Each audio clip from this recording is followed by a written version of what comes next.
네, 지금 이스라엘에는 지금 부흥의 물결이 계속 일어나고 있는 상황입니다. 느헤미야와 또 그에 따르는 수많은 백성들이 그들이 예루살렘 성벽을 완공하고 난 뒤에 그 다음에 새해 첫날 신년에 모여서 나팔절 때 그 성일에 모여서 하나님 율법을 듣고 또 거기서 회개하고 또 그 뒤로 또 여러 가지 절기들을 지키는 장면이 나옵니다. 나팔절을 10월 1일이죠. 그때 지키고 그 다음 10월 10일이 있는데 10월 10일이 무슨 날이라 그랬죠? 대속죄일입니다. 네, 대속죄일 때 그들의 이 죄사함을 용서함을 경험하는 그 시간들을 겪고 그 다음에 율법에 보니까 그 다음 주에 뭐가 있어요? 10월 1일이 나팔절, 10월 10일이 대속죄일, 그 다음 10월 15일부터 21일까지가 초막절입니다. 초막절을 지키라 그랬구나 해서 사람들이 다 나와서 그 다음부터 초막절을 지키는 장면이 나옵니다. 그렇게 21일까지 초막절을 잘 지켰습니다. 너무나 큰 축제의 기간이 지났습니다. 그런데 오늘 9장 1절에 보면 그때가 언제인가요? 그날 스무 나흘 날에 라고 나옵니다. 10월 24일입니다.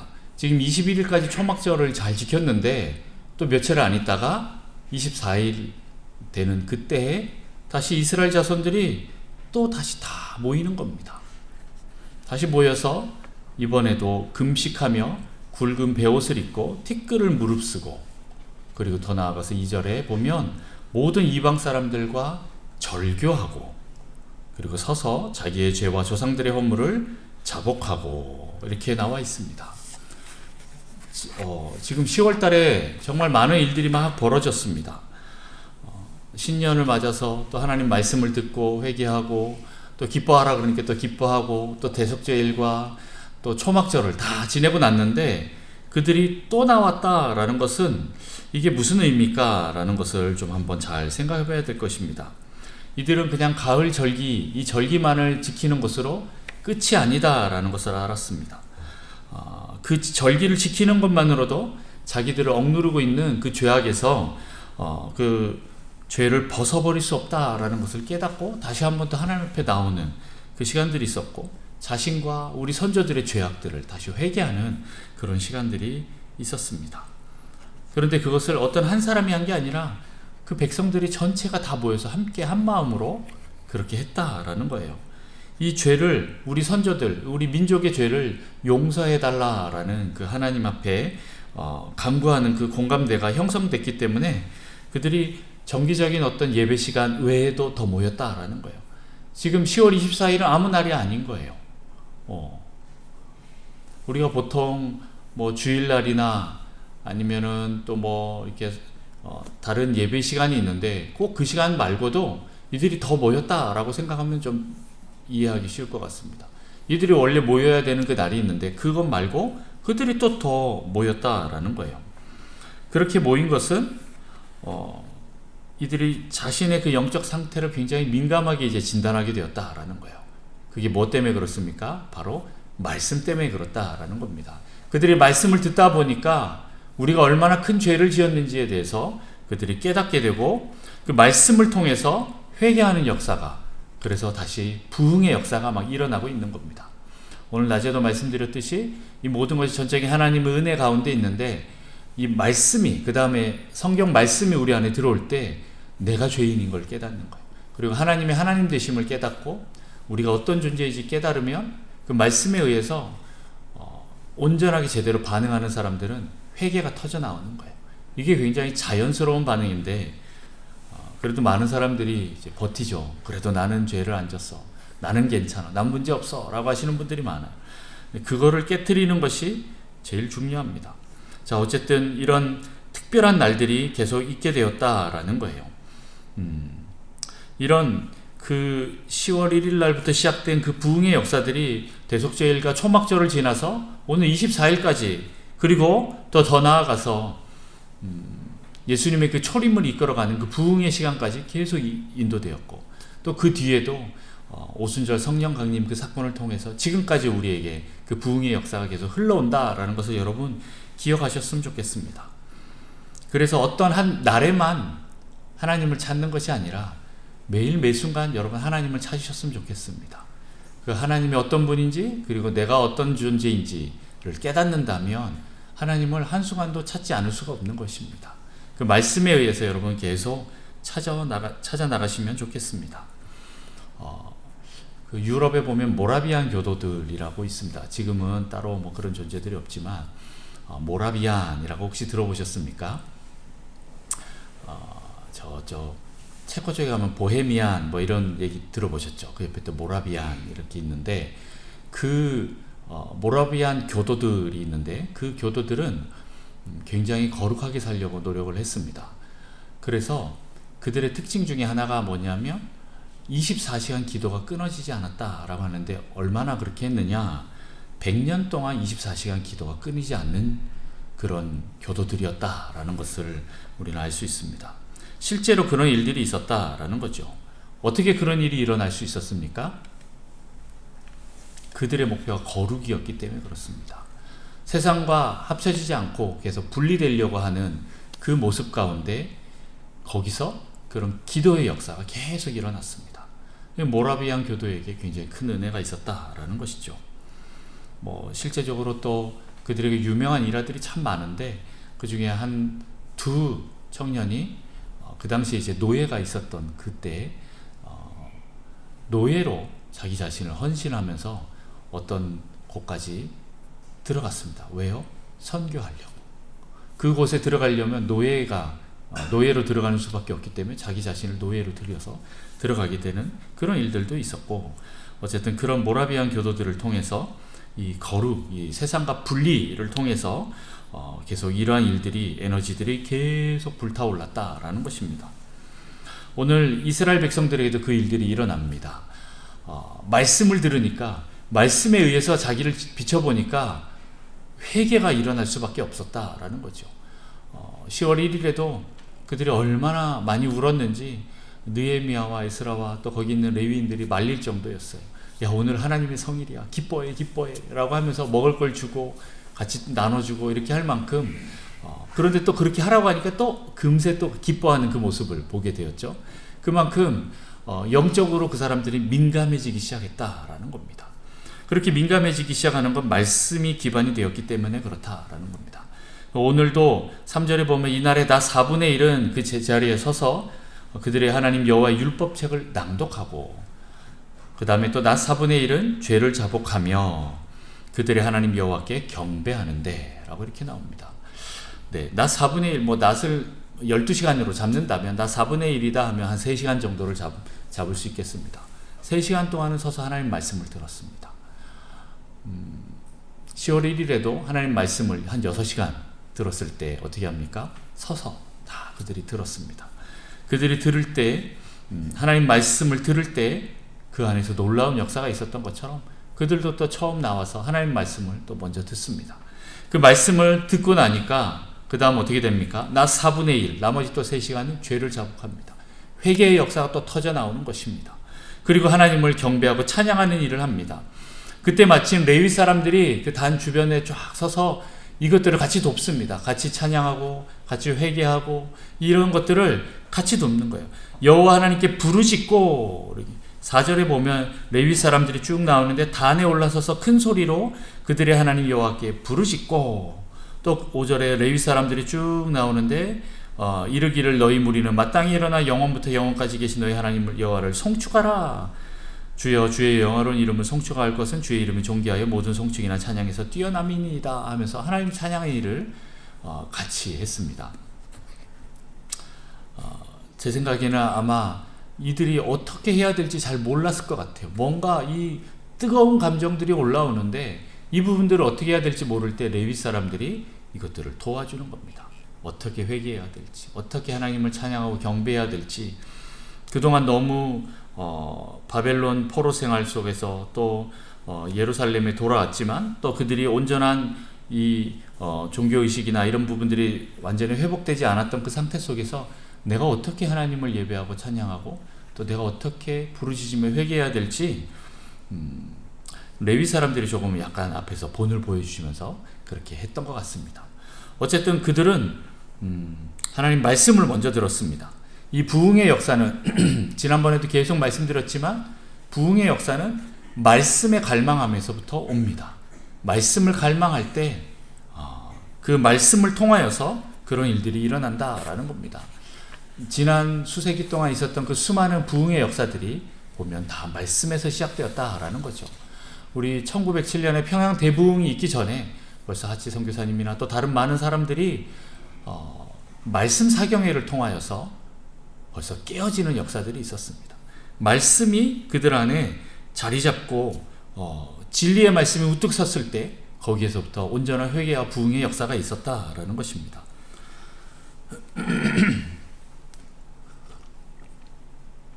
그래서 여러분 계속 제가 다시 한번 얘기합니다. 말씀 먹고 회개하고 순종하고 엎드리자. 근데 그것 말고 없습니다. 여러분 거기서부터 다시 시작하면 됩니다. 거기다 베이스 캠프를 치십시오. 여러분 이 신앙생활, 이 말씀의 텍스트가 중요하다고 했죠. 텍스트를 잘 해석해서 그 원리를 우리 콘텍스트에 잘 맞게 선포하는 것이 중요하긴 하지만, 그러나 이 텍스트는 변개될 것이 아닙니다. 근데 많은 사람들이 내 콘텍스트에 맞춰서 말씀을 바꿔버리는 역사가 일어나는 거죠. 그렇게 하면 안 된다라는 겁니다. 어쨌든 철저히 나는 죽고 오직 예수 그리스도만 드러나는 그런 일들이 이 말씀을 통하여서 일어나야 한다라는 것입니다. 말씀을 그렇게 계속 먹어야 합니다. 말씀은 생명이기 때문에 그렇습니다. 우리가 밥을 먹는 이유가 무엇입니까? 육신의 생명을 계속 이끌어가기 위해서, 유지하기 위해서 밥을 먹는 것처럼 우리의 영혼이 온전하게 살려면 어떻게 해야 됩니까? 말씀을 먹어야 합니다. 말씀을 먹는 것. 그런데 먹기만 해서도 또 안 된다라고 했죠. 이것을 우리의 삶으로, 우리의 몸의 근육으로 만들어야 되는 거예요. 말씀이 먹고 그냥 빠져나가면 안 됩니다. 우리 안에 근육으로 만들어지고 내 안에 건강함으로 자리 잡으려면, 또 내가 성장하려면 이 말씀을 먹고 우리는 기도로 애씀을 통과해야 됩니다. 실체화를 시키는 작업을 해야 됩니다. 그러려면 기도하고 실천해 보는 겁니다. 말씀에 순종해서 그렇게 해보는 겁니다. 그렇게 하지 않으면 그냥 말씀 먹으면 그냥 살만 뒤룩뒤룩 내 머리만 커질 수도 있습니다. 지금 이 시대는 말씀의 홍수 속에 있다라고 해도 과언이 아닐 정도로 말씀이 정말 많습니다. 문제는 뭡니까? 말씀대로 사는 사람이 없다라는 거예요. 그게 문제라는 거죠. 말씀을 먹고 그대로 살아내는, 순종하는 여러분 되시기를 축복합니다. 2025년이 이제 벌써 2달이 거의 지나갔지만 그럼에도 불구하고 또 남은 10개월이 아직 남아 있습니다. 여러분 말씀을 먹고 내가 한번, 그래도 이거는 내가 한번 순종해 보겠다, 내가 실천해 보겠다. 어떤 분들의 기도 제목들이 올라오는데 보면 너무 감사한 게 제가 그동안 11조를 드리지 않았지만 올해부터는 내가 11조를 꼭 드려보겠습니다 라는 그런 결단을 하시는 분들을 보면 제가 마음에 참 감동이 있어요. 정말 말씀대로 살려고 하시는 그 모습들이 너무나 귀하기 때문에 그렇습니다. 어쨌든 여러분도 그렇게 말씀을 따라서 결단하시고 또 순종하면서 나가는 여러분 되시기를 축복합니다. 이렇게 말씀이 들어오면 그 다음에 일어나는 작업이 뭐라고 했죠? 두 번째가 회개입니다. 부흥의 역사는 첫 번째 말씀에 대한 갈망함이고 두 번째는 회개다라는 거죠. 이 회개의 역사가 있다라는 겁니다. 전인격적인 반응이 일어나게 되어 있는 거예요. 말씀이 들어오면 정상적인 이런 감정이 일어나는 거예요. 말씀을 들었는데 뭐 아무 감정도 없고 아무 반응도 없다 그러면 그냥 내 귀에 들었다가 또 한쪽 귀로 그냥 빠져나갔다라고 생각하면 됩니다. 물론 이제 콩나물 시루에 이제 계속 물을 붓듯이 어느 순간 이 말씀이 이제 내 안에 믿음으로 자리 잡을 때가 있겠지만 아직까지는 온전하게 뿌리를 내리지 못한 그런 상태인 경우가 많습니다. 그러나 이 말씀이 우리 안에 진정으로 들어와서 그 땅을 뚫고 뿌리를 내리기 시작한다면 회개의 역사가 터져나오기 시작합니다. 그게 정상적인 반응이다라는 거예요. 진정한 회개가 시작되면 여러분 진정한 눈물이 흐릅니다. 여러분도 예전에 많이 그러셨겠지만 주님 만나고 나서 얼마나 우리가 많은 눈물을 흘렸습니까? 어떤 분들은 6개월 동안 하루도 울지 않은 적이 없다라고 할 정도로 매일매일 하나님 앞에 나가면 그냥 눈물이 쏟아지는 거예요. 그렇게 회개하는 시간들을 통해서 하나님 앞에서 내가 거듭나고 온전하게 구원이 시작되는 그런 역사가 있는 경우가 있습니다. 그렇게 그 회개의 역사들이 실은 오늘 6절부터 계속 나옵니다. 오직 주는 여호와시라. 하늘과 하늘들의 하늘과 이럴 성신과 땅 위의 만물과 바다와 그 가운데 모든 것을 지으시고 다 보존하시오니 모든 천군이 주께 경배하나이다 하면서 6절 이후로 쭉 37절까지 38절까지 그 내용들이 나옵니다. 지금 이것을 다 볼 수는 없습니다. 몇 가지만 아시면 됩니다. 아브라함으로부터 시작하여서 이 내용들이 뭔지 이제 여러분 읽어보셔서 아시죠? 아브라함으로부터 시작해서 하나님과 어떤 언약을 맺고 또 이스라엘 백성들이 출애굽하고 난 뒤에 어떠한 과정을 거쳐서 거기까지 갔고 또 가나안 땅에 들어가서 어떠한 정복 생활을 했지만 또 그들이 하나님을 배신하고 배반해서 또 사사기의 그런 타락하는 시간들 속에서도 그럼에도 하나님이 언약을 잊지 않으시고 그 은혜로 말미암아 그 긍휼과 자비로 말미암아 지금까지 우리를 붙잡고 오셨다라는 그 내용입니다. 심지어는 이 땅에 들어와서 이 땅에 있는 민족들이 우리를 지배해서 우리가 종이 되는 그 역사가 있었는데 지금까지 그런 포로의 역사, 종의 역사들을 통과했습니다 라고 하면서 철저하게 회개하는 내용이 나옵니다. 이 내용들을 보면 크게 두 가지로 나눠집니다. 첫 번째, 하나님은 어떤 분이신가? 그리고 두 번째, 나는 누구인가? 라는 걸 알게 됩니다. 하나님이 어떤 분이신지 계속 정확하게 선포하고 있습니다.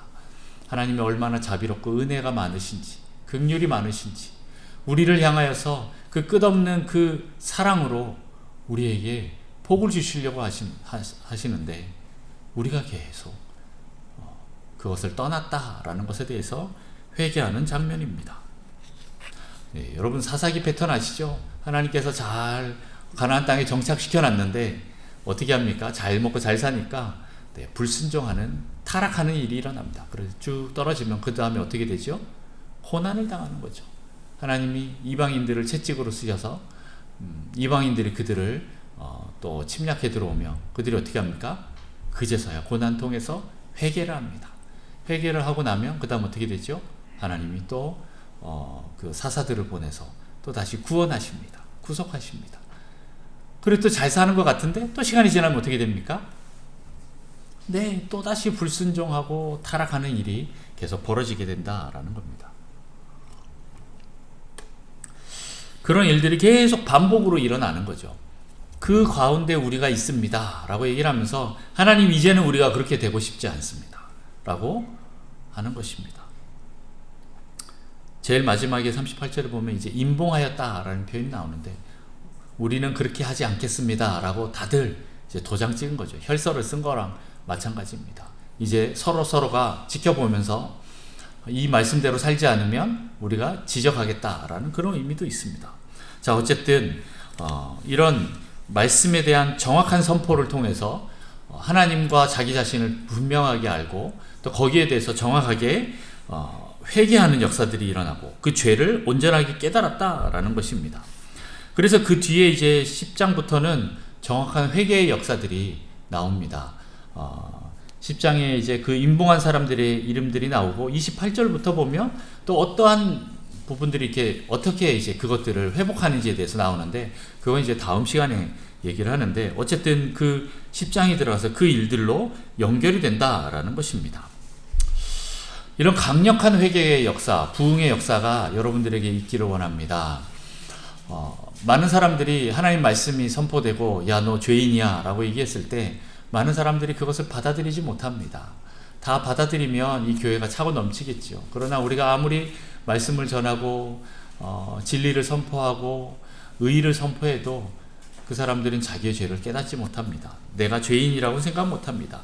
그래, 딴 사람들은 죄인이어도 나는 죄인 아니야 라고 생각하는 사람들이 많습니다. 흔히들 얘기하죠. 도둑놈 잡으면 그 사람들은 어떻게 생각하는지 아십니까? 제가 이제 청성교도소에 인성교육하러 이렇게 몇 번을 많이 좀 드나들었었는데 거기 들어가서 거기 있는 죄수들하고 얘기하다 보니까 몇 가지 발견된 공통점이 있었는데 그 중에 하나가 뭐냐면 내가 얼마나 재수가 없어서 이런 데 왔는지 이런 한탄을 하는 거예요. 그 말은 뭐냐면 다 똑같이 죄를 지었는데 쟤는 안 걸리고 내가 걸렸다라는 거예요. 내가 재수가 없어서 걸렸다라는 거예요. 지금 청송교도소까지 왔으면, 혹시 또 청송교도소에 뭐 관련되신 분, 거기 계신 분 안 계시죠? 네, 거기 우리가 흔히 생각하는 청송교도소는 좀 중범죄나 아니면 재범 이상이신 분들이 실은 청송까지 가거든요. 그 말은 한두 번이 아니다라는 거죠. 그리고 죄가 좀 깊다라는 의미인데, 거기 있는 사람들이 하나같이 청송까지 왔으면 회개하고 뭔가 변화되는 게 없어요. 그냥 재수가 없어서 왔다, 이렇게 생각합니다. 그 뭐죠? 진정한 회개가 없다라는 거예요. 그냥 가둬놓을 뿐인 거지요. 사회와 격리를 한 거죠. 그냥 잡아놓으면 그때만 좀 반성하는 척 합니다. 재판 결과 좀 좋게 나오려고 반성문 엄청나게 씁니다. 반성문 써서 계속 올려보내고 이렇게 하는데, 정말 그 사람이 반성했을까? 그거는 이제 또 보면 아는 것입니다. 그런데 거의 대부분의 사람들은 그렇게 자기가 고난을 당하고 그런 묶임을 당하면, 아이고 내가 그 순간에는 회개하는 것 같지만 실은 진정한 회개는 잘 못 보게 된다라는 겁니다. 그런데 오늘 이스라엘 백성들은 그 수준이 아니다라는 거죠. 이제 완전한 회개까지 가는데, 어느 수준이냐? 아이고 잘못했습니다 수준이 아니라 완전히 죄를 끊어버리는 역사를 일으키게 합니다. 오늘 2절에도 보면 모든 이방 사람들과 절교하고로 시작됩니다. 이거 약간 조금 뭐랄까 배타주의 같은 게 아닐까요? 뭐 이렇게 생각할 수도 있어요. 자기 민족만 뭔가 이렇게 좋다라고 얘기하고 타민족, 타종교를 배척하는 그런 거 아닐까요? 배타주의 아닐까요? 생각할 수도 있어요. 저도 옛날에 구약을 보면 그 하나님의 무시무시한 그 명령들이 제 안에 눈에 띄었을 때, 야 이거 너무한 거 아니야? 라고 생각했던 적이 있어요. 그게 바로 뭐냐면, 가나안 땅에 들어가면 거기 있는 족속을 완전히 진멸하래요. 한 명도, 한 마리도 남겨놓지 말고 다 진멸하라는 거예요. 야 이거 너무한 거 아니야?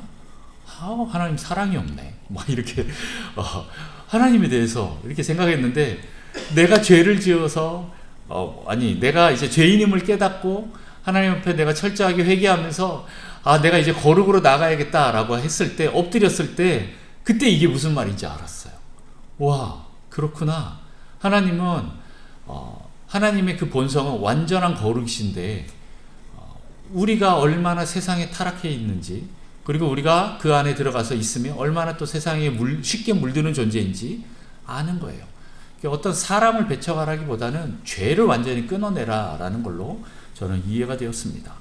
세상과 완전하게 단절하는 그 부분보다는, 이제 우리가 세상에 살지만 이 죄를 내 안에서 완전히 분리시키는 그 작업을 해야 된다라는 것입니다.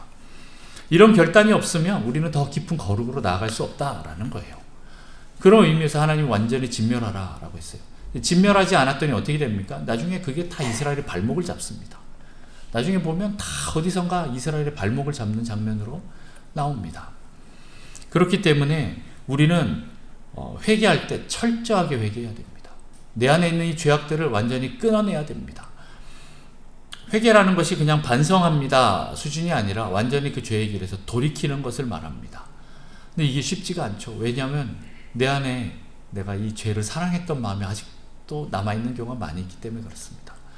그래서 시간이 지나고 어느 정도 이제 우리의 신앙이 조금 흐물흐물해질 때, 또 뭔가 내가 여유가 있고 또 육적으로 또 여유가 있고 풍성함이 있으면 슬금슬금 그때 기억들이, 그 쾌락들이 올라옵니다.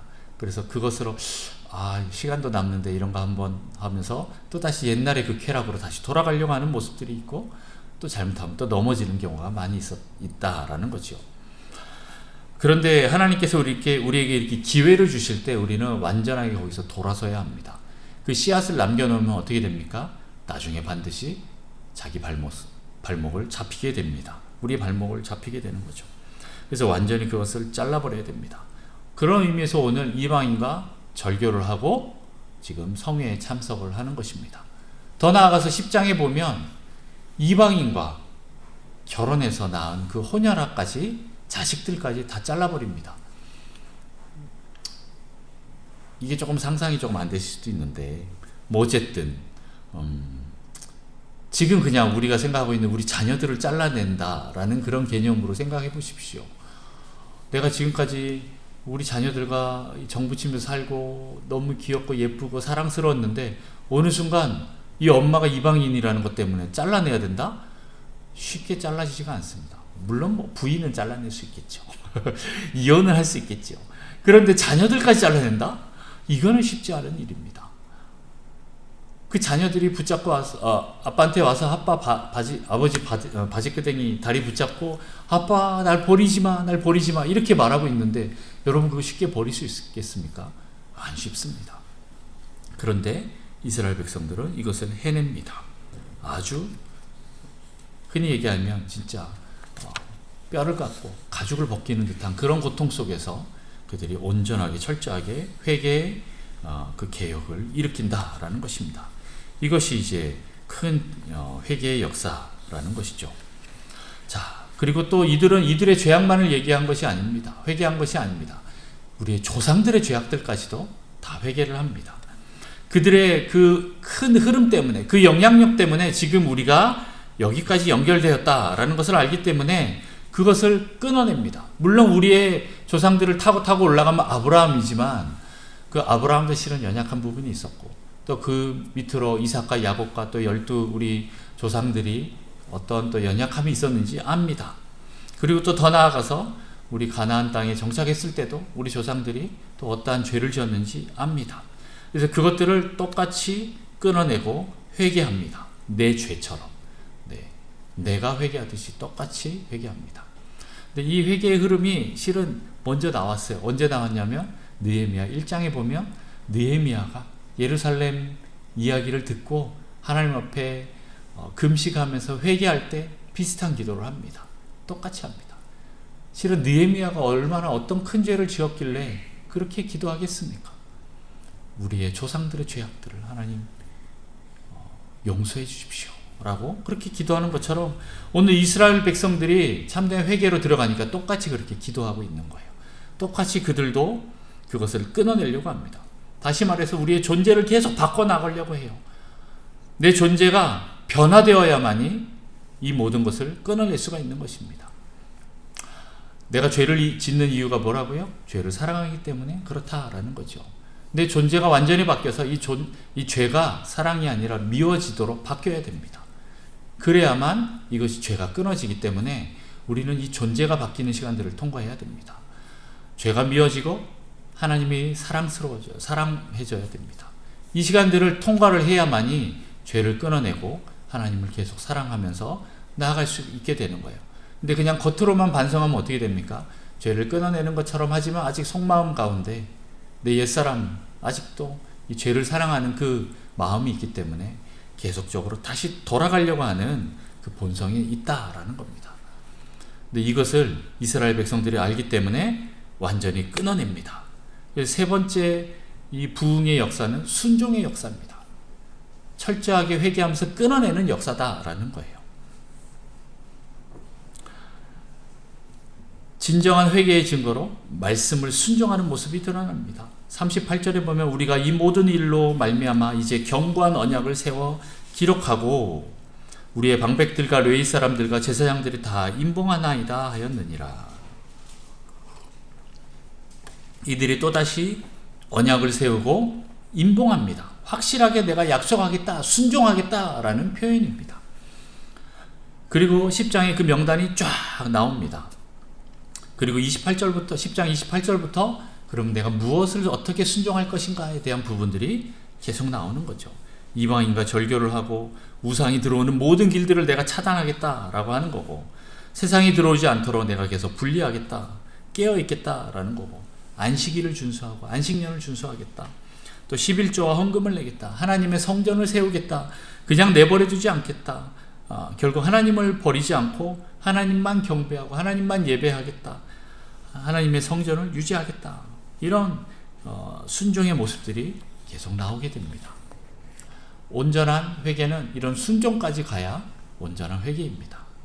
말씀이 내 안에 들어왔다라는 것은 말씀을 온전하게 순종하는 것까지 진정한 말씀에 대해서 안다라는 표현을 쓰는 것처럼 우리가 하나님을 안다라는 것은 그냥 지식적으로만 아는 게 아니라 관계하여 경험하여 알고 순종하여서 아는 그 삶까지 가야 한다라는 것입니다. 그래야만이 뿌리가 내리고 줄기가 자라고 잎이 나고 열매가 맺어지는 것입니다. 열매는 그냥 맺어지는 것이 아닙니다.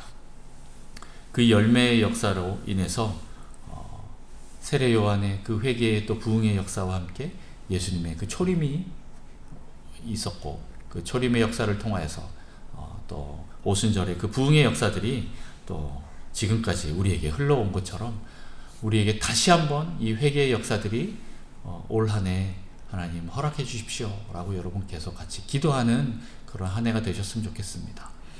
기존에 있었던, 지금까지 생활했던 것과 또 다른 차원으로 하나님 들어가고 싶습니다.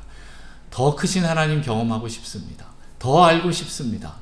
하나님 더 깊이 깨닫고 싶습니다. 하나님, 그동안 내가 온전하게 끊어내지 못한 그 죄악들 이제 완전히 끊어내고 점점 더 거룩함으로 나아가기를 원하고, 세상과 완전히 분리하여서 하나님으로만 사는 자들 되게 하여 주시고, 또한 이 세상에서 분리라는 것이 세상을 완전히 등질 수는 없잖아요. 우리가 실은 세상과 분리하려면 산속으로 들어가야 되거든요. 저도 많이 고민했어요. 산속으로 들어가야 되나? 이 생각 많이 했어요.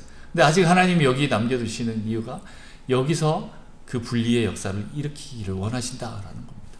여러분 안에 그 분리의 역사, 그 거룩함의 역사가 있기를 축복합니다. 여러분 계속 이 일들이 있기를 원합니다.